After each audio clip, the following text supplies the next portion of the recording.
needed equitable fossil fuel phase-out. We are now experiencing greenhouse gas emissions at an all-time high, and it is the coming months and the coming years right now that will be crucial in what the future will look like. It is what we decide now that will define the rest of humanity's future. And whether we choose to do that or not, if we don't, it will be a death sentence to countless of people. And it is already a death sentence to countless of people living on the front lines of the climate crisis today. Why the word equitable is a key word in this dialogue is because we need the countries who are the most responsible for this crisis, the countries who have started this crisis and the countries who are fueling this crisis, to be held accountable and to lead this.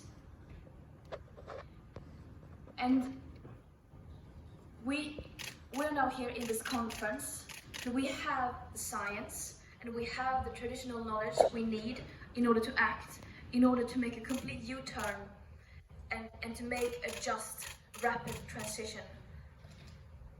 But the political will is nowhere to be seen. The people in power are spending their time looking for false solutions and finding and creating loopholes which maintains business as usual and keeps them in the position of power. And our responsibility and our role here as activists in conferences like this is to call them out and to tell the truth. And the truth now is that these processes are failing. They are failing us here in this room, they are failing our children, they are failing all of humanity and the future generations to come, but most importantly, they are failing the people bearing the brunt of this crisis today and have been for the last decades. And this is nothing new. This has been said for countless decades by the people experiencing the consequences of this crisis, by the experts and the scientists. They have been warning us, but their warnings have been drowned in greenwashing and lies from people in power.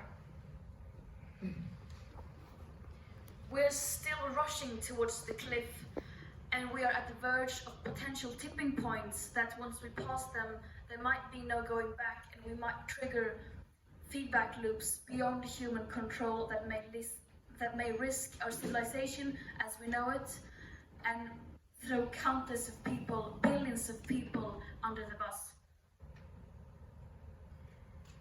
This is a matter of life and death. We cannot forget that. While we sit here, the climate crisis is playing out in real time, all over the world. And we will stay here and we will continue to raise our voices and to continue to call out the lies of the people in power, and we are not planning